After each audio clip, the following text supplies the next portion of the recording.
ఆయన తల్లిదండ్రులు ప్రతి సంవత్సరము పాస్కా పండుగకు యెరూషలేమునకు వెళ్ళేవారు. యేసు 12 వయస్సు గలవాడైనప్పుడు వారు తమ ఆచారము ప్రకారము పండుగకు వెళ్ళిరి. పండుగ దినములు ముగిసిన పిదప వారు తిరుగ ప్రయాణమైరి. కాని బాలయేసు యెరూషలేములోనే ఉండిపోయెను. తల్లిదండ్రులు అది ఎరుగరైరి.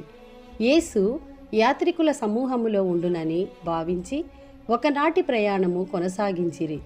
అప్పుడు వారు తమ బంధువులలోనూ పరిచితులలోనూ బాలుణ్ణి వెదకనారంభించిరి. వెదకి వేసారి ఆయన కొరకై వారు యెరూషలేమునకు తిరిగి వచ్చిరి. 3 దినములైన తరువాత దేవాలయములో వేద బోధకుల మధ్య కూర్చుండి వారి బోధనలను ఆలకించుచు తిరుగు ప్రశ్నలు వేయుచున్న ఆయనను వారు కనుగొనిరి. ఆయన సమాధానములను వినిన వారు